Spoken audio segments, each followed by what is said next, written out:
ఏంటి 50% వరకు తగ్గింపా? అవును మరి, మన Gayatri Reddy silks weaver sale లో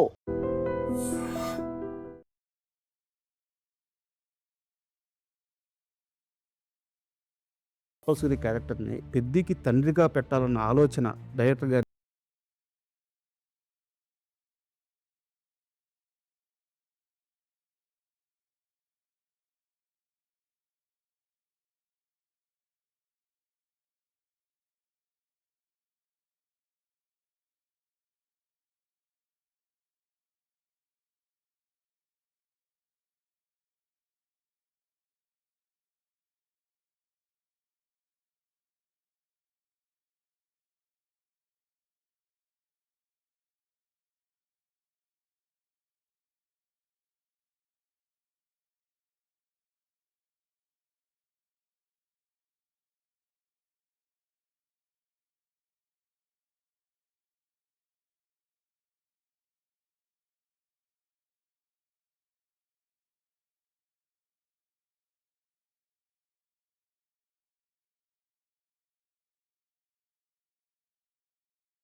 అలాంటి సీన్కి కూడా ఒప్పుకున్నాడంటే ఆ వ్యక్తి ఆ క్యారెక్టర్ని ఎంత బలంగా నమ్ముండాలి. దానికి డిస్కషన్ జరిగింది రాజా, ఆనెస్ట్లీ.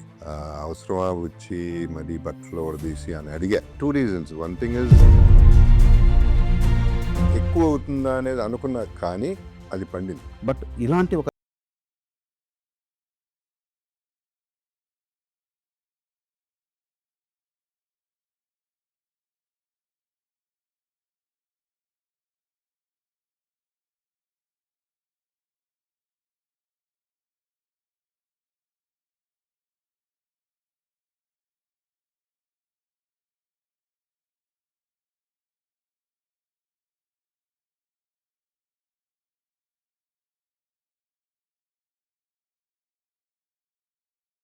పడివేస్తారు. నాకు తెలిస్తే నీకు గ్యారంటీగా చెప్తాను. చాలా మంది ఈగర్గా వెయిట్ చేస్తున్నారు సార్ సలార్ 2 కోసం. అవును, నేను కూడా. Hi, welcome to my show. Jadhav sir నమస్తే. నమస్తే.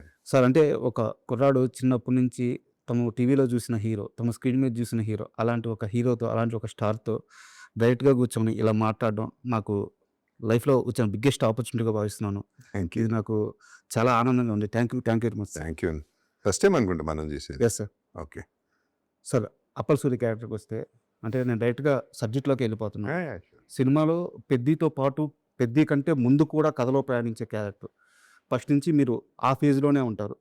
అలాంటి ఒక అప్పల్ సూరి క్యారెక్టర్ని పెద్దికి తండ్రిగా పెట్టాలన్న ఆలోచన డైరెక్టర్ గారికి కానీ, చేసేటప్పుడు మీకు కానీ ఎప్పుడైనా వచ్చిందా? ఎందుకు అడుగుతున్నానంటే ఆ ఎమోషన్ ఇంకా వేరే లెవెల్లో ఉండేది కదా, ఇప్పటికే పిక్స్లో ఉంది. అంటే నా క్వశ్చన్ అర్థమైందా మీకు? అర్థమైంది. రెగ్యులర్ అయ్యేదేమో, ఉమ్. అంటే ఏదో ఒకటి ఉండుంటే బాగుండేదని నా ఫీలింగ్ కూడా. ఇంకా ఎస్టాబ్లిష్ అవడానికి అప్పల్ సూరి Correct. అది యాక్చువల్లీ ఒరిజినల్ స్క్రిప్ట్లో ఏదో ఉన్నట్టు గుర్తు. అంటే ఇతని ఫాదర్ అలా చనిపోయాడు, అందుకే 30 ఏళ్ళ నుంచి రవాణా సౌకర్యం అంత ముఖ్యం ఓకే, మీకు ఒక బ్యాక్ స్టోరీ ఉండేది అనుకుంటా. This what I heard. I didn't discuss with Buchi. Sir. అంటే ఇంకొంచెం ఎస్టాబ్లిష్ అయ్యేది character. That much I agree. ఫాదర్గా ఉంటే బాగుండేది అనేది I didn't think of it till now. And ప్రతి యాక్టర్కి ఒక ఫేజ్ ఉంటుంది సార్. ఇప్పుడు 90s అంటే స్వార్థం లేని సినిమా కాబట్టి ఫాదర్ అయి ఉంటే ఫాదర్ కోసం అనేది అయిపోతుంది. అది దానికంటే more natural film, deep rooted film కాబట్టి Sir. నాకు తెలిసి ఇదే కరెక్ట్. అది పరిచయం లేకుండా, రిలేషన్షిప్ లేకుండా ఉరేయరే అనుకుంటూ ఏజ్ డిఫరెన్స్లో, ఇంత ఏజ్ డిఫరెన్స్లో అది ముచ్చట. బ్యూటీ ఉంది దాని బ్యూటీ పోతుంది, ఫాదర్ అంటే పోతుంది అది. సార్. అది అండ్ ఈ క్వశ్చన్ మిమ్మల్ని చాలామంది అడుగు ఉండొచ్చు, బట్ నాకు కూడా అడగాలని ఉంది. అప్పల్ సూరి క్యారెక్టర్ చివరికి వచ్చినప్పుడు అక్కడ మీరు చేసిన యాక్టింగ్ అంతఃపురం సినిమా క్లైమాక్స్ని ఖచ్చితంగా గుర్తు చేసింది. నా రివ్యూలో కూడా నేను అదే చెప్పాను. ఒక నటుడు సినిమాలో క్యారెక్టర్ని ఓన్ చేసుకుంటే అలాంటి ఒక అవుట్పుట్ వచ్చినప్పుడు తన ముందు ఎవరున్నా ఎలాంటి ఒక టెక్నీషియన్ వర్క్ చేస్తున్నా అందరినీ తినేస్తాడు. జగత్ బాబు తినేసాడు ఆ సీన్లో, మిగతా అందరినీ తినేసాడని చెప్పాను అనమాట. సో ఆ క్యారెక్టర్లో అంత ఇన్వాల్వ్ అవ్వడానికి మీకు ఇచ్చిన ఆ ఇన్పుట్ ఏంది, మీకు వచ్చిన ఏం తీసుకున్నారు ఆ క్యారెక్టర్ నుంచి మీరు? What you ask me now ఎవరు అడగల సార్. సో అందరూ అడుగుంటారని మీరు అనుకుంటున్నారు, కానీ ఆనెస్ట్గా నాకు వచ్చింది ఆ ఫీలింగ్. అంతఃపురం గుర్తొచ్చింది. సార్. ఆ టాపిక్ కూడా వచ్చినట్టుంది. అంతఃపురం మించిపోవాలి ఈ షాట్ అనేదే నా జెన్యున్ ఫీలింగ్ చేసినప్పుడు కూడా. ఇది ఒక చిన్న అట్లా స్ట్రే అయింది థాట్. బట్ అప్పల్ సూరి అనేవాడు పండాల్సిందే. అప్పల్ సూరి ఎందుకంటే ఆ లాస్ట్ మాట, ఆ చూపు, ఆ బాధ అవన్నీ కూడా has to drive the film. అక్కడి నుంచి సినిమా నడిపిస్తాయి. సో ఆ డ్రైవ్కి చాలా ఇంపార్టెంట్ అక్కడ. సార్. అంటే నిజంగా చచ్చిపోవాలి, బా. నిజంగానే అది వెళ్తే కానీ, ఆ లూప్లోకి వెళ్తే కానీ అది పండదు. అది ఏమాత్రం పెసరట్టు ఇటు అయినా ఇబ్బంది. నెంబర్ 1. నెంబర్ 2, మీరు అడిగారు కాబట్టి చెప్తున్నాను, అది చేసేటప్పుడు నేను ఎంతో మారుతున్నా, పెద్దతో మారుతున్నా, కానీ నా మనసు, నా చూపు అంతా ట్రైన్ మీద ఉంది. అది వెళ్ళిపోతుంది ఆ ట్రైన్ క్యారెక్టర్లో ఉండడం. అది నా బాధ మధ్య మధ్యలో అదే చూపిస్తున్నా. అంటే వెళ్ళిపోతాడేంట్రా, ఆపడేంట్రా అనేదే నా feel. Sir. I'm very happy with this question because మంచి పాయింట్ ఇచ్చారు మీరు. మీ ఐడెంటిటీ అంటే మీరేం చెప్తారు? అంటే మాకు జగత్ బాబు అంటే ఒక పెద్ద సూపర్ స్టార్, ఒక పెద్ద హీరో, రాజేంద్ర ప్రసాద్ గారి సన్ను. సో ఇలాంటి ఐడెంటిటీ మాకుంది. సో మీ దృష్టిలో మీ ఐడెంటిటీ అంటే ఏంటి? నా ఐడెంటిటీ ఐఎమ్ యాక్టర్ అండి, అంతే. అంతే. అది అది అని కాదు, హీరో విలన్ అది కాదు. Sir. And I'm a director's actor. Sir. I'm not even on my own. అంటే ఫీడ్ డైరెక్టర్ దగ్గర తీసుకుంటా, బేస్ తీసుకుంటా, ఆ తర్వాత ఇక I do my bit. Sir. అంతే. That is my identity and that is what I enjoy. I don't know how to prepare. I don't know what is preparation. I don't do homework. I'm not a method actor. ఏం కాదు, ఆ స్పాట్లో ఆ టైంకి అతని కళ్ళల్లో చూస్తా, అతనికి ఏం కావాలో అర్థమైపోతుంది, అది చేసేస్తాను. అది ఇక నా వేలోనే చేసేసుకుంటాను నేను. I keep doing what ever I feel at that. ఆ మూమెంట్లో ఏం జరిగితే అది జరిగినట్టు. ఇలా చెయ్యాలి అనేది ప్లాన్ ఉండదు అసలు. అది అంటే ప్రతి స్టార్కి కూడా ఒక టైం పీరియడ్ ఉంటుంది సార్, వాళ్ళు పిక్స్కి వెళ్ళే సమయం. అంటే ఇప్పుడు 90sలో మీ సినిమాలు శుభలగ్నం కానీ ఇలాంటి పెద్ద పెద్ద సినిమాలు, పెద్ద పెద్ద హిట్లు పడింది. సో ఇప్పుడు కట్ చేస్తే ఇప్పుడు మీరు తెలుగు సినిమాకి కేర్ ఆఫ్ అయిపోయారు. ఏ స్టార్ సినిమాలు అయినా సరే మీకంటూ ఒక ప్రత్యేకమైన క్యారెక్టర్ ఉంటుంది. సో మీరు ఏ ఫేజ్ని ఎంజాయ్ చేస్తున్నారు కంపేరింగ్ దట్ ఫేజ్, ఈ ఫేజ్. సో ఇప్పుడు మీరు ప్రొఫెషనల్గా చాలా ఎంజాయ్ చేస్తున్నారు ఈ ఫేజేనండి. ఈ ఫేజే. బికాస్ దీంట్లో బర్డెన్ లేదు నాకు, రెస్పాన్సిబిలిటీ. పెద్ద ఈజ్ అ రెస్పాన్సిబిలిటీ. సార్. అన్ని సినిమాలకు కాదు, వెరీ ఫ్యూ ఫిల్మ్స్ రెస్పాన్సిబిలిటీ తీసుకుంటా నేను. ఇది నాది, ఇది ఆడాలి, ఓన్ చేసేసుకునేది ఐ వుడ్ సే పెద్ద. సార్. సో మిగతా అన్నీ నడుస్తూ ఉంటాయి అట్ట, కొన్ని రీజన్స్ వల్ల కొన్ని నడుస్తూ ఉంటాయి. సో ఇది ఎందుకు ఎంజాయ్ చేస్తున్నానంటే, నెంబర్ 1 రెస్పాన్సిబిలిటీ అన్నిటికీ లేదు.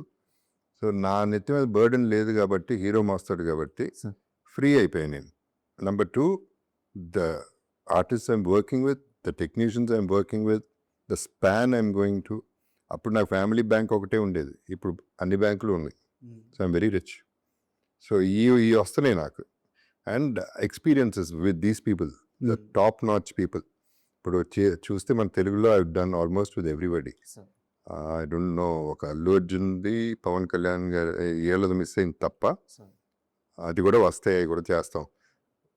అటు మలయాళం చూస్తే మోహన్ లాల్ గారు, మమ్మూటి గారు, ఇటు తమిళ్ చూస్తే రజనీ గారు, విజయ్, అజిత్, అటు కన్నడ చూస్తే దర్శన్, సుదీప్. సో ఎటు చూసినా ఐ బీన్. హిందీలో సల్మాన్ ఖాన్ ఆయనతో చేశాను, షారుఖ్ ఆయనతో యాడ్ చేశాను. సో ఇంత ఎక్స్పోజర్ నాకు హీరోగా వచ్చేది కానే కాదు. Sir so why should I enjoy this? Sir I'm enjoying this more.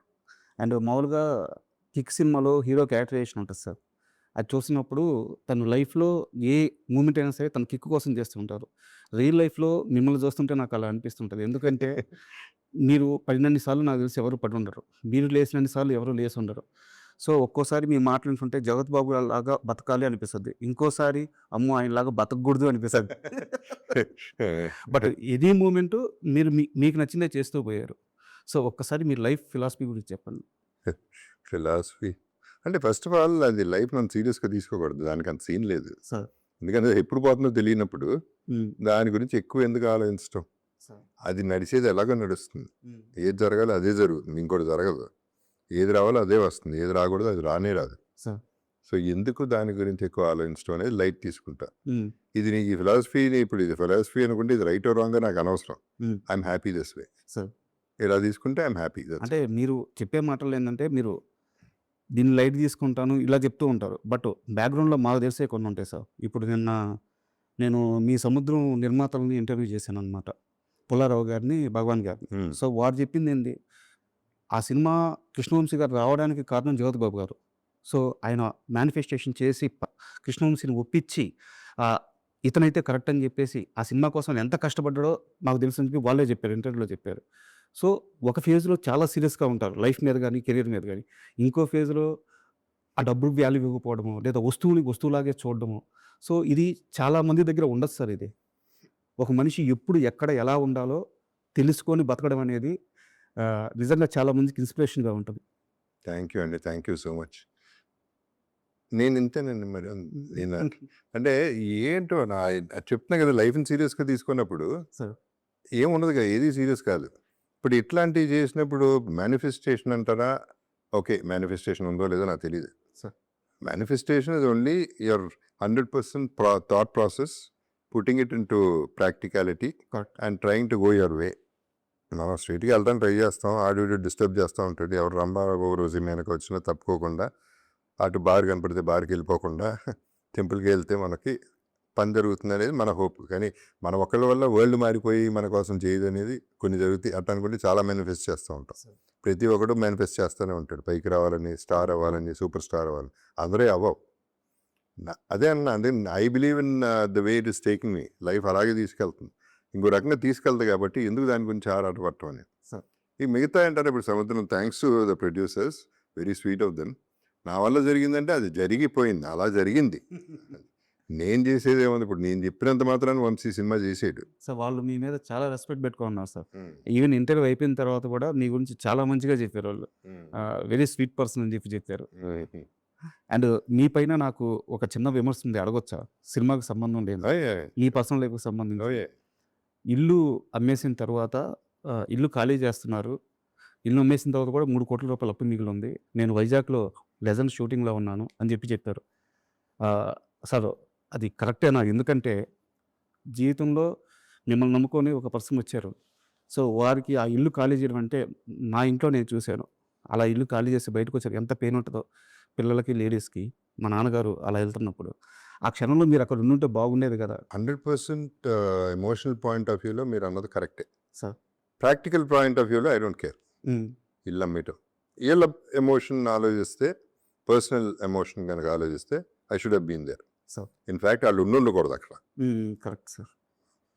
But నా సిచ్యువేషన్ అది. నేను లెజెండ్లో అక్కడ స్టక్ అయి ఉన్నాను. షూటింగ్ నుంచి వచ్చేసి అంత అనిపించలే నాకు. అండ్ ఈ విషయంలో I have to thank my wife and children. Sir great person. Definitely వాళ్ళు ఇప్పటి వరకు అప్పుడు అడగలా, ఇప్పుడు అడగలా.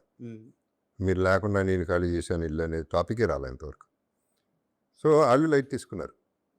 డెఫినెట్గా లైట్ తీసుకోవాలా, ఇబ్బంది పడి ఉంటారు, డౌట్ లేదు. But that is the way of life. So ఏం చేస్తాం, అది అయిపోయింది, ఇక నా చేతిలో లేదు అది అని చెప్పి ఉన్న సినిమా కూడా దాన్ని ఇబ్బంది పెట్టి ఇక్కడికి వచ్చి what is the point in doing it? అట్లా ఫ్యామిలీ సపోర్ట్ నాకు విపరీతంగా ఉంది కాబట్టి I'm living the way I'm living. So అది ఎక్కడ మా ఫాదర్ దగ్గర నుంచి తీసుకున్నా, మా బ్రదర్స్ నుంచి, మా సిస్టర్ లాస్ నుంచి, మా వైఫ్ అండ్ మా ఫ్యామిలీ గురించి ఎవరు నన్ను ఇబ్బంది పెట్టలే, ఎప్పుడు నన్ను అడగల.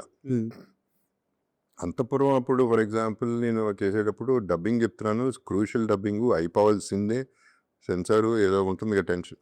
ఓ పక్క మా చిన్నమ్మాయికి ఎమర్జెన్సీలో ఉంది, అంత టైంలో కూడా ఆవిడే చూసుకుంది, వైఫే చూసుకుంది. సార్ నేను ఎవ్రీ మినిట్ కాల్ చేస్తా ఉన్నా, వంశీ కూడా పాపం ఎవ్రీ మినిట్ కాల్ చేస్తూ ఉన్నాడు. వంశీ అక్కడే ఉన్నాడు నాతో, బట్ తను ఫోన్ చేసేది వేరే అస్ట్రాలజర్, ఏంటి పరిస్థితి, పాప పరిస్థితి ఏంటని. సో ఇంత టెన్షన్లో కూడా చేసాం, బట్ ఈ రెస్పాన్సిబిలిటీ వాళ్ళు తీసుకున్నారు. సార్ ఇది వాళ్ళకి నిజంగా నమస్కారం పెట్టాలి, నాకు కాదు ఇక్కడ. So I don't take credit. Sir నేను ఈ క్వశ్చన్ అడగడానికి కారణం కూడా వారి గురించి మీరు ఎక్కడా చెప్పరు, ప్రస్తావించరు, బట్ వారు పడిన పెయిన్ కూడా చెప్పుకోవాలి. It's very nice one you ask, because humanity మీద వెళ్ళారు మీరు, sir and wife and children గురించి ఆలోచించి మాట్లాడారు. చాలా మంచి విషయం. నేను మాట్లాడిన కాదు, ఆ ప్రస్తావన ఎప్పుడు రావట్లేదు, నెంబర్ 1. నెంబర్ 2, వాళ్ళు అసలు సినిమా ఇండస్ట్రీ కనెక్టెడ్ కాదు. అవును. సో వాళ్ళకి ఇంట్రెస్ట్ కూడా ఉండదు. నేను చెప్పినా చెప్పకపోయినా ఇంట్రెస్ట్ ఉండదు, చెప్పడం కూడా ఇష్టం లేదు వాళ్ళు. సార్ మా గురించి ఎందుకు చెప్తారు, మమ్మల్ని వదిలేయండి అని. సార్ మాల్కి వెళ్ళినా వాళ్ళు నా పక్కన నడవరు, ఎక్కడికి వెళ్ళినా పక్కన నడవరు, వెనకాల నడుస్తారు, లేకపోతే ముందు నడిచేస్తారు. సో వాళ్ళ గొడవ వేరు, వాళ్ళ లైఫ్ అది. సార్ అండ్ మళ్ళీ అప్పల్ సూరి క్యారెక్టరేషన్కి వస్తే, సో సినిమా చూసేటప్పుడు క్లియర్గా అర్థమవుతుంది మీ క్యారెక్టర్కి సంబంధించిన సీన్స్ ఇంకా కొన్ని ఉన్నాయి, మిస్ అవుతున్నాయి అని చెప్పేసి ఆర్డర్లో ఎంత ఫుటేజ్ మీ సీన్స్ తీసేసి ఉంటారు అంటే మీ అనే కాదు, ఇంకా సినిమాలో చాలా సీన్స్ మిస్ అయినట్టున్నాయి. మీరు విజయవాడ ఈవెంట్లో చెప్పిన డైలాగ్ కూడా బ్యూటిఫుల్ డైలాగ్, అది సూపర్ ఎమోషన్ ఉంది. సో ఆ డైలాగ్ కూడా లేదు సినిమాలో, లేదు. మళ్ళీ యాడ్ చేసే ఛాన్స్ ఉంటుంది. సినిమాలో యాడ్ చేసే ఛాన్స్ అయితే నాకు కనపట్ల, చేస్తే బాగుంటుంది నాకు ఉంది. ఎందుకంటే మోర్ దెన్ మీరు చెప్పినట్టు ఆ ఎమోషన్, ఆ డైలాగు, ఫర్ ఎగ్జాంపుల్ ఆ ఒక్క డైలాగు చాలా క్యారీ చేస్తుంది మెసేజ్. అంటే సెకండ్ హాఫ్ అంతా హీరో పడే కష్టం ఆ డైలాగుల్లోనే ఉంటుంది కదా, ఆ ఎమోషనే కదా క్యారీ చేసేది. అది ఉండుంటేనే బాగుండేదని నా ఫీలింగ్. అవి కాకుండా తనకి నాకు మధ్యలో ఉన్న బాండింగ్ సీన్స్, మంచి సీన్స్ ఉన్నాయి, అవి కూడా పడలా. సో ఇదొక్కటే నేను పర్సనల్గాను ఫీల్ అవుతున్నాను, అప్పల్ సూరిగా కూడా ఫీల్ అవుతున్నాను, 2 రకాలుగా ఫీల్ అవుతున్నాను. ఎందుకంటే అది కథ, అదే బుచ్చితో డిస్కషన్ మనం ఇందాక ఇంటర్వ్యూ చేస్తే అది లెంగ్త్ ఎక్కువైపోయింది సార్ అంటే చెప్పా, తప్పే అది. అది బాగుంటే ఎందుకు లింక్ అవుతుంది, బాగోపోతే లింక్ అవుతుంది. నువ్వు బోరు కొట్టిస్తుంటే లింక్ అవుతావు, అట్లా అనుకుంటే వేరే తీయొచ్చు. నువ్వు 4 గంటల సినిమాలు చూస్తున్నారు, 5 గంటల సినిమాలు చూస్తున్నారు, నువ్వు బాగా తీస్తే అది అట్లాంటిది ఏమి ఉండదు అనేది నా ఫీలింగ్ కూడా. కాకపోతే దాన్ని అందే అది ఎట్టగా యూట్యూబ్లో ఇప్పుడు రిలీజ్ చేస్తామండి, ఆ సీన్ తిన్నాను, సరే అదన్నా చేయండి, లేకపోతే నాకు ఇవ్వండి, నేనన్నా ఇన్స్టాలో వేసుకుంటా. బికాజ్ అంత ప్రేమించా క్యారెక్టర్ని, సినిమాలో ఉన్న వాళ్ళందరినీ. సో అది ఒక నా లైఫ్లో కూడా 2.5 years అదొక ఘట్టం కదా, సాలిడ్ ఫీలింగ్ పెద్ద అనే సినిమా. అంటే ఎందుకు ఆ క్యారెక్టర్తో నేను కూడా ఎందుకు అంత లవ్లో పడ్డామంటే సార్, ఒక గాయం లాంటి సినిమా తీసిన హీరో ఆ బట్టలు ఆ డ్రాయర్ మీద ఆ బురదలో పడి, అది క్లోజ్ షాట్ అర్థమవుతుంది, అది డూప్ కాదు ఏం కాదు, చాలా క్లియర్గా అర్థమవుతుంది. అలాంటి సీన్కి కూడా ఒప్పుకున్నాడంటే ఆ వ్యక్తి ఆ క్యారెక్టర్ని ఎంత బలంగా నమ్మి ఉండాలి, ఆ పెయిన్ని ఎంత సీరియస్గా తీసుకొని ఉండాలి, Correct. అర్థమవుతుంది. దానికి డిస్కషన్ జరిగింది రాజా, ఆనెస్ట్లీ. అవసరమా వచ్చి మరి బట్టలు వడదీసి అని అడిగా. తను పాపం ఈనేసి సార్ వద్దంటే చెప్పండి పర్లేదని. సో నేను ఆలోచించా, అంటే 2 reasons. 1 thing is నా బ్యాక్ వీక్, అది కనుక ఇరిగిందంటే ఇంకా అక్కడే ఉంటా, ఆ మెట్లోనే పడుకుంటా. సో అదొక రీజను. రెండోది ఎక్కువ అవుతుందా అనేది అనుకున్నా, కానీ అది పండింది. ఇప్పుడు మీరు ఎత్తుతున్నారంటే ఆ టాపిక్, ఆ షాట్ వెరీ క్రూషియల్ అయిపోయింది, నాకు ఆయుపట్టు అయిపోయింది ఆ షాట్. సో డెఫినెట్గా వర్కౌట్ అయిన షాట్. అండ్ ప్రతి ఒక్కరు కూడా రామ్ చరణ్ గారి కష్టం గురించి, సినిమా రివ్యూ గురించి మాట్లాడుతున్నారు. అవును. బట్ నా క్వశ్చన్ ఏంటంటే, హీరోనాక కష్టం ఇంక తప్పదు, ఎలా చేయాలి. బట్ ఇలాంటి ఒక స్టార్డమ్ ఉన్న హీరో ఈ కథ చెప్పినప్పుడు దీనికి ఒప్పుకోవడం కదా గొప్పతనం. సో మన స్టార్ హీరోలు ఇలాంటి కథ చెప్పే సినిమాల్లో అది గ్యారంటీగా ఒప్పుకుంటా 100%. ఎందుకంటే అది మనసు ఒప్పదు, because it's serious thing, and fans కూడా ఎట్లా రియాక్ట్ అవుతారో తెలియదు. అందుకనే ప్రీమియర్కి కొంచెం అటు ఇటు అయింది talk. Sir 1 of the reasons అది. ఎందుకంటే వాళ్ళ హీరోని అట్లా చూడటం వాళ్ళకి ఇష్టం లేదు, కానీ అది ప్రాణం పెట్టిన సినిమా కాబట్టి చేయగలిగాడు, ఒప్పుకోగలిగాడు. అండ్ ఈ జనరేషన్స్తో బ్యూటీ ఏంటంటే రామ్ చరణ్ పట్టించుకోడటండి, ప్యాషన్, పిచ్చి ప్యాషన్తో చేస్తాడు. ఏదైతే అదైనా చేసేద్దాం. Hmm. మనం దాన్ని పూర్తిగా నమ్మినప్పుడు 100% ఏమన్నా ధైర్యంగా వెళ్ళిపోతాం. Sir. నమ్మాడు, ధైర్యంగా వెళ్ళాడు. అని మీరు అన్నారు ఇందాక, కష్టం అందరూ పడతారు కరెక్టే, కానీ ఈ సినిమాలో రామ్ చరణ్ పడిన కష్టం చాలా ఎక్కువ. కనిపిస్తుంది సార్. అది చాలా అది బయటకు వచ్చేసింది ఎట్టగా. అవును. అది ఇష్టం లేని వాళ్ళు కూడా బాగా చెప్పాల్సిందే, వేరే చాయిస్ లేదు అక్కడ. ఎందుకంటే ఇట్స్ బాడీ అండ్ మైండ్ రెండింటితోనూ ప్లే చేయాలి. It's not easy. సో ఇక్కడ రామ్ చరణ్ అన్నారు కాబట్టి I would like to thank Chiranjeevi garu, because ఆయన ట్వీట్లో అన్ని పేర్లు పెట్టారు, okay, but my brother Jagapathi Babu అని పెట్టారు. Sir I'm very happy with that. And అంటే ఎలాగో ప్రస్తావన వచ్చింది కాబట్టి మీరు ఒక తరంలో మీ స్టార్డమ్ అంతా చూసారు సార్ టీఎఫ్ఐలో ఉన్నప్పుడు. సో నెక్స్ట్ తరంలో ఇప్పుడు వచ్చినప్పుడు రామ్ చరణ్ గారు కానీ, ఎన్టీఆర్ గారు కానీ, మహేష్ బాబు గారు కానీ, బన్నీ కానీ, ప్రభాస్ కానీ, ఇలాంటి వాళ్ళందరి వరకు దగ్గర నుంచి చూస్తున్నారు, వాళ్ళతో కలిసి పనిచేశారు. సో టీఎఫ్ఐకి వీళ్ళు నెక్స్ట్ జనరేషన్ టీఎఫ్ఐని ఎక్కడ తీసుకెళ్తారు అంటే వీళ్ళ క్రేజీ ఏ రేంజ్కి వెళ్ళద్ది. ఒక చిరంజీవి గారు, ఒక బాలకృష్ణ గారు ఆ స్టార్డమ్ని ఇప్పుడు వీళ్ళు ప్యాన్ లెవెల్కి వెళ్ళిపోయారు. వీళ్ళ కష్టం చూస్తున్నప్పుడు కానీ మన హీరోల గురించి ఏం చెప్తారు వీళ్ళు ఎక్కడికైనా తీసుకెళ్ళగలరు సార్? వీళ్ళందరూ మీరు చెప్పిన పేర్లన్నీ ఆ టాప్ ఇంకా ఉన్నారు. వీళ్ళందరూ కూడా డెఫినెట్గా they make us feel proud sir. Doubt లేదు. నెంబర్ 1 అంటే ఏదైనా చేసేయగలరు అనేది ప్రూవ్ చేశారు. ఎవరికాళ్ళే వాళ్ళ ఛాన్స్ దొరికినప్పుడల్లా ప్రూవ్ చేశారు, చేస్తూనే ఉంటారు. Sure. అది కాకుండా మీరు గుర్తించాల్సింది, ఇప్పుడు ఈ సినిమాలో అప్పల సూర్య అనే క్యారెక్టర్ ఎంత పండుతుందని తెలిసినా ఓకే చేసి ఒప్పుకునే హీరోలు కూడా తక్కువ. అలాగే తారక్ని తీసుకుంటే అరవింద్ సమేత అప్పుడు స్టేజ్ మీద చెప్పాడు, బసిరెడ్డి ఫస్ట్ గుర్తుంటాడు, తర్వాత నేను గుర్తుంటానని. అది huge statement from a huge star. అది ఎవడో చెప్పడు, అంత ధైర్యంగా స్టేజ్ మీద ఎవడో మాట్లాడ్డా. ఎందుకంటే అది యాక్సెప్ట్ చేయటం అనేది చాలా కష్టం ఒక హీరో.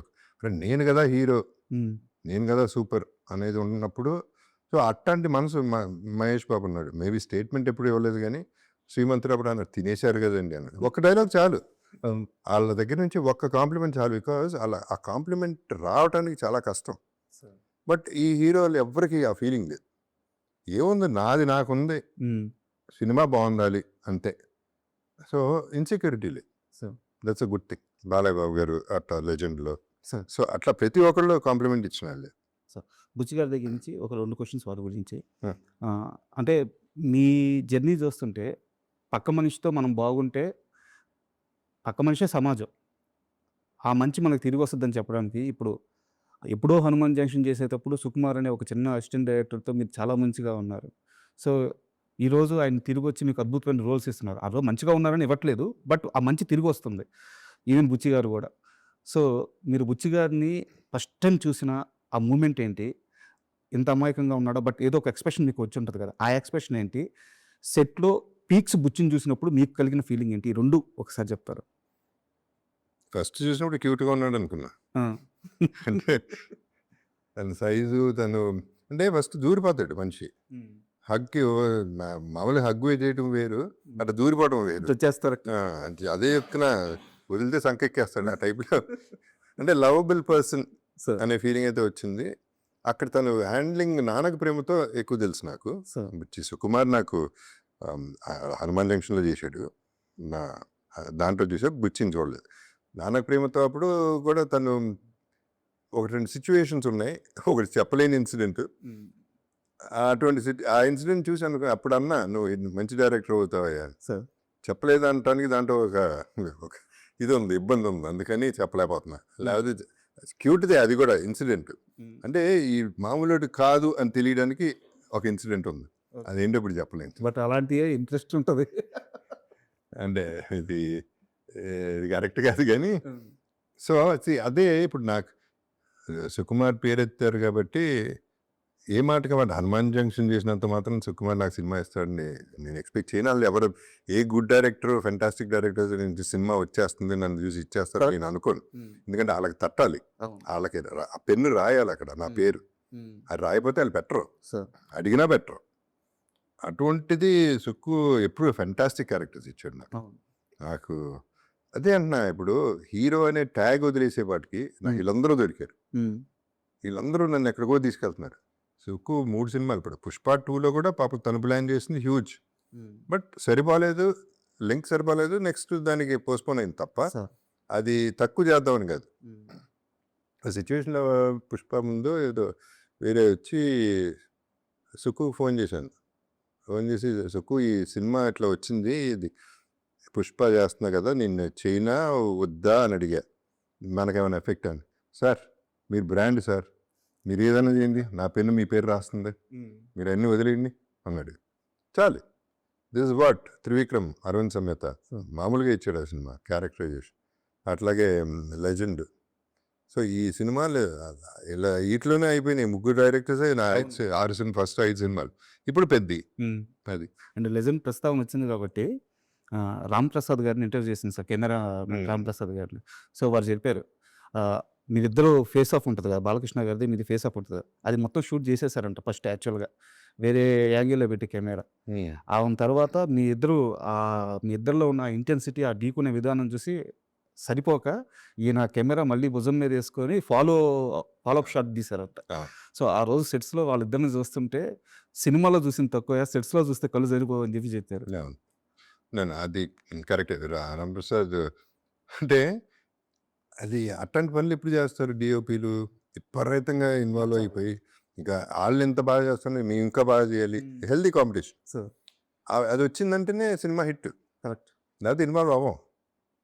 నా సూపర్ హిట్ సినిమాలన్నీ షూటింగ్ స్పాట్లో తెలిసిపోతాయి, ఇది గ్యారంటీ కొడుతుందని. ఎప్పుడు తెలుస్తుందంటే డైరెక్టర్ వీళ్ళు క్లాప్స్ పక్కన పెడితే ఈ డిఓపీలు వీళ్ళు ఉంటారే, వాళ్ళు బెటర్ షాట్ పెట్టాలి అని ఎప్పుడైతే ఆలోచిస్తున్నారో అప్పుడు తెలిసిపోతుంది మనకి. ఇప్పుడు అరవింద్ సమేత చేసేటప్పుడు వినోద్ తను అనేవాడు, సార్ మీరు వస్తుంటే నేను ఇంకా బెటర్ ఫ్రేమ్ పెడతానండి అంటే మనకి ఇంకా ఫుల్ జోష్ వచ్చేస్తుంది న్యాచురలీ. అతను ఇంకా బాగా పెడతాను, నేను ఇంకా బాగా చేయాలని. అంతే కదా. అంతేగా, it's a healthy competition. So this is where I'm very lucky. Basically that's what I'm saying. వీళ్ళందరితో పని చేయగలగటం, అక్కడే నా నా నా యాక్చువల్ టాలెంట్ బయటపడేది వీళ్ళ వల్ల. ఈ ఛాన్స్ నాకు అట్లా దొరికేది కాదు కదా హీరోగా అట్లని. సార్ అది సార్ యాక్చువల్గా ఇంటర్వ్యూకి వస్తున్నానంటే చాలామంది అడగమన్న ప్రశ్న వచ్చేసి సలార్ 2 గురించి ఏదన్నా అప్డేట్ అడుగు బాబు గారిని అని చెప్పి అడిగేస్తారు. నాకు తెలిస్తే నీకు గ్యారంటీగా చెప్తా, అప్పటికి తెలిసి టూర్ గురించి. సార్ చాలామంది ఈగర్గా వెయిట్ చేస్తున్నారు సార్ సలార్ 2 కోసం. అవును, నేను కూడా. Sir and thank you very much. ఎందుకంటే ఒక అప్పల్ సూర్య అనే క్యారెక్టర్ని సినిమా చూసిన తర్వాత కూడా ఒక ఇన్స్పిరేషన్గా ఇంటికి తీసుకెళ్ళగలుగుతున్నాం మేము. సో ఇలాంటి మంచి క్యారెక్టర్స్ మీరు చేస్తూనే ఉండాలి. టీఎఫ్ఐలో మీ స్థానం ఎప్పటికీ ఒక ముద్రలో పడిపోయింది. సో దీన్ని ప్లీజ్ కంటిన్యూ చేయండి. Thank you very much. Thank you very much అండి. And for more videos, Please subscribe to iDream. Please subscribe to iDream. Please subscribe iDream. And please subscribe to iDream. For more videos, subscribe to iDream. please like, share and subscribe to the channel. Congratulations, iDream. Subscribe to iDream. Subscribe to iDream. So subscribe to iDream Media.